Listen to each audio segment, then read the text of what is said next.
أقبلت يا رمضان الخير مشرقة أيامك الغر بالآلاء والنعم. Sahabat LC, sebelum kita lanjut videonya, jangan lupa like, komen, dan subscribe channel ini agar sahabat semua tidak ketinggalan video-video terbaru dari LC. Dan share video ini agar sahabat semua bisa mendapatkan manfaat dan keberkahan dari video ini. Dan jangan lupa follow akun Instagram LC di @lcmedia.id dan Facebook Lembaga Studi Islam. Terima kasih atas dukungannya. Wassalamualaikum warahmatullahi wabarakatuh.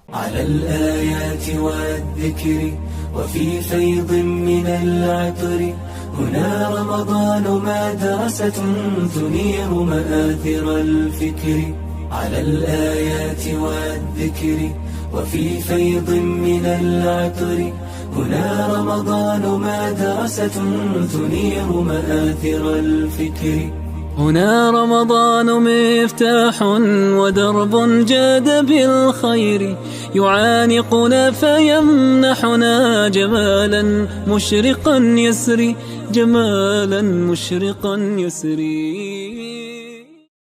Bismillahirrahmanirrahim. Assalamualaikum warahmatullahi wabarakatuh. Innal hamdalillah nahmaduhu wa nasta'inuhu wa nastaghfiruh wa na'udzu billahi min syururi anfusina wa min sayyiati a'malina. Man yahdihillahu fala mudhillalah wa man yudlil fala hadiyalah. Asyhadu an la ilaha illallah wahdahu la syarikalah wa asyhadu anna Muhammadan abduhu wa rasuluh. Amma ba'd. Kaum muslimin yang dirahmati Allah Subhanahu wa taala, segala puji bagi Allah Subhanahu wa ta'ala, Rabb semesta alam. Salawat beserta salam senantiasa tercurahkan kepada Nabi kita Muhammad sallallahu alaihi wasallam, keluarganya, para sahabatnya, dan juga orang-orang senantiasa mengikuti jalannya hingga akhir zaman.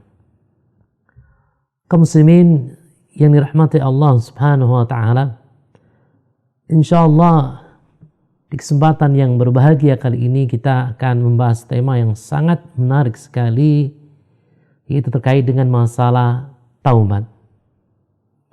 Kaum muslimin yang dirahmati Allah Subhanahu wa ta'ala, setiap diri kita pasti memiliki dosa. Ada di antara kita barangkali yang pernah berjudi, ada juga barangkali di antara kita, mohon maaf, yang pernah terjerumus dalam perbuatan zina. Ada juga di antara kita yang pernah terjerat oleh riba, ataupun ada di antara kita pernah berdusta. Perbuatan-perbuatan dosa ini mempengaruhi jiwa, menyebabkan seorang jiwanya keruh, menyebabkan dia mengalami kebimbangan, kegelisahan. Sebaik-baik orang yang berdosa adalah bertaubat kepada Allah Subhanahu wa ta'ala. Rasulullah sallallahu alaihi wasallam bersabda, "Kullu bani Adam khatta'un." Setiap anak Adam pasti memiliki dosa. Setiap anak Adam pasti terjerumus ke dalam perbuatan dosa. Wa khairu khatta'in at-tawwabun. Sebaik-baik orang yang berbuat dosa adalah mereka yang bertaubat kepada Allah Subhanahu wa ta'ala. Kaum muslimin yang dirahmati Allah Subhanahu wa ta'ala, sebagaimana kita ketahui bersama bahwa para sahabat adalah generasi yang terbaik, generasi yang paling utama sepanjang masa dan sepanjang zaman. Mereka ketika melakukan perbuatan dosa, mereka segera bertaubat pada Allah Subhanahu wa ta'ala dengan taubatan nasuha, dengan taubat yang semurni-murninya. Coba mari kita merenungi bersama kisah taubat yang sangat luar biasa dari generasi sahabat Rasulullah sallallahu alaihi wasallam. Disebutkan dalam sebuah riwayat dari Buraidah radhiyallahu anhu, ia berkata bahwa seorang sahabat Rasulullah sallallahu alaihi wasallam yaitu Ma'is bin Malik al-Aslami mendatangi Rasulullah sallallahu alaihi wasallam. Ia berkata, "Wahai Rasulullah, sesungguhnya aku telah mendolimi diriku. Sesungguhnya aku telah berbuat dosa. Aku telah berzina. Oleh karena itu, wahai Rasulullah, sucikan diriku. Rajam diriku." Kaum muslimin yang dirahmati Allah Subhanahu wa taala, maka Rasulullah SAW pada saat itu menolak untuk merajam Ma'is. Keesokan harinya Ma'is datang kepada Rasulullah SAW. Datang yang keberapa kali? Yang kedua kali. Ini menunjukkan bahwa Ma'is ini luar biasa sekali. Dia ingin bertaubat kepada Allah dengan taubat yang sebenar-benarnya. Ma'is datang kepada Rasulullah SAW yang kedua kali, seraya berkata, "Wahai Rasulullah, sesungguhnya aku telah mendolimi diriku. Aku telah berbuat zina. Oleh karena itu, wahai Rasulullah, rajam diriku, sucikan diriku." Namun Rasulullah SAW menolak untuk merajam Ma'is yang kedua kalinya. Ma'is pergi pulang ke rumah. Kemudian Rasulullah SAW mengutus utusan untuk menyelidiki Ma'is. Apakah Ma'is itu orang yang akalnya sehat atau tidak? Setelah beberapa waktu, utusan tersebut pulang menghadap Rasulullah SAW. Utusan tersebut berkata, "Wahai Rasulullah, kami mendapati Ma'is. Ma'is adalah orang yang sehat." Kaum muslimin yang dirahmati Allah Subhanahu wa taala. Kemudian esok harinya Ma'is datang lagi kepada Rasulullah SAW. Datang untuk yang keberapa kali? Yang ketiga kali. Ia berkata kepada Rasulullah SAW, "Wahai Rasulullah, sungguhnya aku telah menzalimi diriku. Sungguhnya aku telah berbuat dosa. Maka sucikan diriku. Rajam diriku, wahai Rasulullah." Rasulullah SAW menolak Ma'is untuk merajam. Yang keberapa kalinya? Yang ketiga kalinya. Ma'is pulang. Kemudian Rasulullah SAW mengutus lagi utusan untuk menyelidiki Ma'is. Apakah Ma'is orang yang akalnya sehat atau tidak? Setelah beberapa waktu utusan tersebut datang kepada Rasulullah SAW, utusan itu melapor kepada Rasulullah, "Wahai Rasulullah, kami tidak menjumpai Ma'is kecuali ia adalah orang yang sehat akalnya." Keesokan harinya Ma'is datang kepada Rasulullah SAW yang keberapa kalinya? Yang keempat kalinya. Ia berkata kepada Rasulullah, "Wahai Rasulullah, sesungguhnya aku telah menzalimi diriku. Aku telah berbuat zina. Sucikan diriku, rajam diriku." Maka Rasulullah SAW memerintahkan kepada para sahabat untuk menggali lubang setinggi dada. Setelah itu Ma'is dirajam oleh Rasulullah SAW dan juga para sahabatnya. Kaum muslimin yang dirahmati Allah Subhanahu wa taala, tidak lama kemudian datang seorang wanita Ghamidiyah. Wanita Ghamidiyah ini menghadap Rasulullah sallallahu alaihi wasallam. Ia berkata kepada Rasulullah sallallahu alaihi wasallam, "Wahai Rasulullah, sungguhnya aku telah berbuat zina, wahai Rasulullah." Rasulullah sallallahu alaihi wasallam terdiam. Wanita tersebut berkata, "Wahai Rasulullah, saya benar-benar telah berbuat zina. Sucikan diri saya, wahai Rasulullah. Sungguhnya saya telah hamil." Maka Rasulullah SAW berkata kepadanya, "Kalau begitu, pergilah pulang ke rumah engkau sampai engkau melahirkan bayi engkau, baru engkau datang kemari." Masya Allah, wanita Ghamidiyah ini setelah melahirkan, ia mendatangi Rasulullah SAW sambil membawa seorang bayi yang berada di selembar kainnya. Ia berkata, "Wahai Rasulullah, saya telah melahirkan. Ini buktinya, ini bayi saya. Wahai Rasulullah, rajam saya, wahai Rasulullah. Saya ingin benar-benar bertaubat kepada Allah." Maka Rasulullah SAW berkata kepada wanita tersebut, "Pergilah, pulanglah ke rumah engkau sampai engkau menyapi bayi engkau." Kaum muslimin yang dirahmati Allah Subhanahu wa taala, setelah beberapa waktu lamanya sang wanita Ghamidiyah ini mendatangi Rasulullah SAW sambil membawa bayinya dan membawa suir roti. Ia berkata kepada Rasulullah SAW, "Wahai Rasulullah, saya telah menyapi bayi saya. Ini buktinya. Saya bawakan ia roti.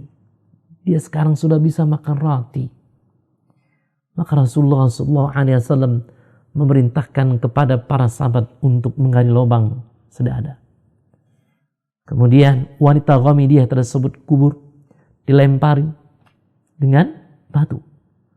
Kemudian datanglah Khalid bin Walid radhiyallahu anhu, mengambil batu dan melempar batu tersebut ke kepalanya, sampai-sampai darahnya mancurut mengenai Khalid bin Walid, dan Khalid bin Walid mencela wanita tersebut. Rasulullah SAW mendengar perkataan Khalid bin Walid, kemudian beliau SAW bersabda, "Mahlan ya Khalid, falladhi nafsi biyadih, laqad tabat taubatan, law tabaha sahiba maqsin, la ghafirulah." Wahai Khalid, pelan-pelan wahai Khalid, demi jiwaku yang berada di kekuasaannya, sungguh wanita ini telah bertaubat pada Allah Subhanahu wa taala. Seandainya pemungut pajak bertaubat seperti taubatnya, niscaya diampuni oleh Allah Subhanahu wa taala. Hadis ini diriwayatkan oleh Imam Muslim. Dalam riwayat yang lain, riwayat Abdul Razak dalam musnadnya disebutkan bahwa selanjutnya Rasulullah SAW memerintahkan pada para sahabat untuk menyolati wanita Ghamidiyah ini. Jadi setelah wanita Ghamidiyah ini dirajam, dilemparin batu sampai meninggal dunia, kemudian Rasulullah SAW memerintahkan pada para sahabat untuk mengurus jenazahnya, untuk menyolatinya. Datanglah Umar bin Khattab radhiyallahu anhu. "Wahai Rasulullah, mengapa engkau merajam wanita ini? Kemudian engkau memerintahkan kepada kami untuk menyolati wanita ini." Maka Rasulullah SAW memberikan jawaban, "Laqad tabat taubatan." Sungguh wanita ini benar-benar bertaubat kepada Allah Subhanahu wa taala. "Lau qusimat baina sab'ina min ahlil Madinah wasi'athum." Seandainya taubat wanita ini dibagikan ke 70 orang penduduk Madinah, niscaya telah mencukupi mereka. "Wa hal wajadta syai'an afdalu min an jadat bi nafsiha lillah azza wa jalla." Apakah engkau mendapatkan seorang yang lebih utama daripada seorang wanita yang menyerahkan diri kepada Allah Subhanahu wa ta'ala? Kaum muslimin yang dirahmati Allah Subhanahu wa ta'ala. Terkadang ada seorang yang ingin bertaubat pada Allah Subhanahu wa ta'ala karena dia telah melakukan perbuatan-perbuatan dosa. Ia dahulunya pernah berzina dengan berbagai wanita, wanita tua atau muda. Ia sering minum minuman keras, ia sering berjudi, ia sering membunuh. Kemudian Allah Subhanahu wa ta'ala memberikan padanya cahaya hidayah. Ia ingin bertaubat kepada Allah Subhanahu wa ta'ala dengan taubat yang sebenar-benarnya. Namun ia ragu-ragu. Apakah nanti ketika saya bertobat pada Allah, Allah akan mengampuni dosa-dosa saya? Apakah ketika saya meninggalkan perbuatan-perbuatan dosa, Allah akan menghapus kesalahan-kesalahan saya? Muncul keraguan pada dirinya. Yang seperti ini banyak dijumpai oleh para pemuda ataupun para pemudi, ataupun orang-orang tua yang memang mereka pernah terjerumus dalam perbuatan berbagai maksiat, lantas ingin bertaubat pada Allah Subhanahu wa ta'ala, ya ragu-ragu. Kaum muslimin yang dirahmati Allah Subhanahu wa ta'ala, keraguan hal itu, maka kita jawab beberapa hal. Yang pertama, ketahuilah wahai kaum muslimin, sungguhnya Allah Subhanahu wa ta'ala Al-Ghafurur Rahim. Allah Subhanahu wa ta'ala adalah zat yang mengampuni dosa-dosa. Allah Subhanahu wa ta'ala zat yang maha pengasih, maha penyayang. Di antara rahmat Allah, di antara kasih sayang Allah kepada hamba-hambanya adalah ketika hamba-hamba Allah Subhanahu wa ta'ala berbuat dosa sebanyak apapun, sementara ia bertaubat pada Allah Subhanahu wa ta'ala dengan taubat yang sebenar-benarnya, maka Allah Subhanahu wa ta'ala akan mengampuni dosa-dosanya. Cobalah perhatikan firman Allah Subhanahu wa ta'ala di dalam Al-Quran surat Az-Zumar ayat 53 sampai 54. Allah Subhanahu wa ta'ala berfirman, "Qul ya ibadiyalladzina asrafu ala anfusihim la taqnatu min rahmatillah innallaha yaghfiru dzunuba jami'an innahu huwal ghafurur rahim." Katakanlah wahai hamba-hambaku yang melampaui batas atas diri mereka, berbuat zalim, berbuat maksiat, berbuat dosa apa saja, pernah berzina, pernah mencuri, pernah minum minuman keras, pernah berjudi, pernah membunuh orang, janganlah kalian putus asa dari rahmat Allah Subhanahu wa ta'ala. Innallaha yaghfiru dzunuba jami'an. Sungguh Allah Subhanahu wa ta'ala mengampuni dosa-dosa semuanya. Masya Allah, Masya Allah, Masya Allah. Allah Maha Pengasih, Allah Maha Penyayang. Innahu huwal ghafurur rahim. Sungguh Allah Subhanahu wa ta'ala dialah Maha Pengampun lagi Maha Penyayang. Kaum muslimin yang dirahmati Allah Subhanahu wa ta'ala, coba kita perhatikan kisah yang sangat bagus sekali, dan kisah ini bisa dijadikan pelajaran yang sangat berharga bagi kita semuanya. Kisah ini terdapat dalam kitab Riyadhus Shalihin bab taubat, dan kisah ini Diriwayatkan oleh Imam Bukhari dan juga Imam Muslim. Kisah apa? Kisah tobatnya pembunuh 100 orang. Ya. Jadi orang ini telah melakukan kejahatan yang luar biasa sekali. Ia membunuh 100 orang. Bayangkan berapa orang ia bunuh? 100 orang. Tidak main-main. Kaum muslimin yang dirahmati Allah Subhanahu wa taala, dari Abu Sa'ad bin Malik bin Sinan Al-Khudri radhiyallahu anhu, bahwa Nabi Muhammad sallallahu alaihi wasallam pernah bersabda di hadapan para sahabat, yang artinya, di zaman orang-orang sebelum kalian ada seorang laki-laki yang membunuh 99 orang.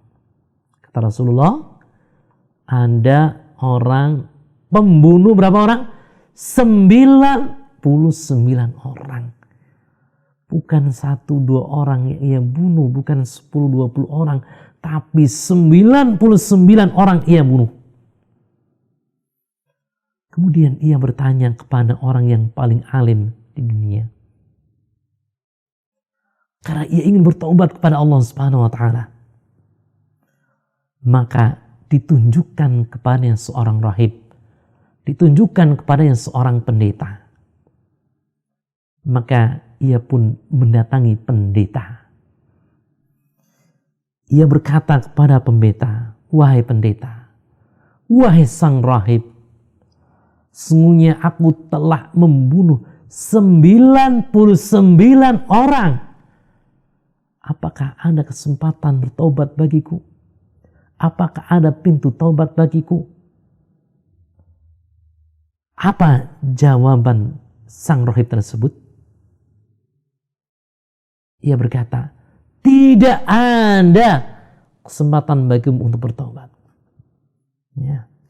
Akhirnya orang tersebut marah, orang tersebut kesal. Sang rahib pun ia bunuh, sehingga ia genap membunuh berapa orang? Ia genap membunuh 100 orang. Namun orang ini tidak putus asa. Orang ini ingin bertaubat kepada Allah Subhanahu wa taala dengan taubat yang nasuha. Akhirnya ia bertanya lagi kepada orang-orang, siapakah orang alim, orang yang paling berilmu di penghuni muka bumi ini. Maka orang ini tunjukkan seorang yang alim, seorang yang berilmu. Ia datang kepada orang berilmu tersebut. Ia mengadukan permasalahannya. "Wahai sang alim, wahai orang yang berilmu, aku telah membunuh 100 orang. Apakah ada pintu tobat bagi saya? Apakah ada masih kesempatan bagi saya untuk bertaubat kepada Allah?" Maka sang alim tersebut menjawab, "Iya, ada kesempatan bagimu untuk bertaubat. Siapakah yang dapat menghalangi seorang untuk bertobat? Berangkatlah ke negeri sana. Berangkatlah ke negeri A sana. Karena di negeri A banyak orang yang beribadah kepada Allah Subhanahu wa taala. Kau bisa beribadah bersama dengan mereka. Tinggalkan negerimu, tinggalkan negeri B. Karena negeri B banyak orang-orang yang banyak orang-orang yang buruk, banyak pelaku kemaksiatan, banyak pelaku kejahatan." Akhirnya apa? Orang ini pun dengan hati yang mantap pergi ke negeri A untuk bertemu banyak orang-orang saleh supaya bisa bertobat di sana. Kaum muslimin yang dirahmati Allah Subhanahu wa taala, sampai separuh perjalanan maka orang ini meninggal dunia. Maut menjemputnya.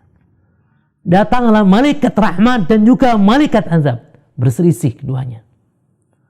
Malaikat rahmat ia berkata, "Ini bagianku." Karena orang ini datang untuk bertaubat kepada Allah Subhanahu wa taala dengan hati yang tulus, hati yang ikhlas, maka saya catat sebagai orang baik. Saya catat pelaku kebaikan. Kata malaikat azab, ini bagianku. Orang ini belum pernah melakukan kebaikan sedikit pun. Kemudian kaum muslimin yang dirahmati Allah Subhanahu wa taala, akhirnya Allah Subhanahu wa taala mengutus malaikat sebagai hakim di antara keduanya. Kemudian malaikat tersebut berkata, ukurlah jarak antara kedua tempat itu. Mana yang lebih dekat, itulah yang menjadi bagiannya. Jadi maksudnya adalah, ukurlah orang itu meninggal dunia itu, atau tempat orang itu meninggal dunia, ke negeri yang ia tuju, negeri A. Kemudian juga ukur ke negeri yang ia tinggalkan, itu negeri B. Ya, mana yang lebih dekat, itulah yang menjadi bagiannya. Ternyata orang tersebut, sang pembunuh 100 orang, lebih dekat kemana? Lebih dekat ke negeri A, negeri orang-orang yang berbuat baik. Sehingga Allah Subhanahu wa taala mengampuni dosa-dosa dia.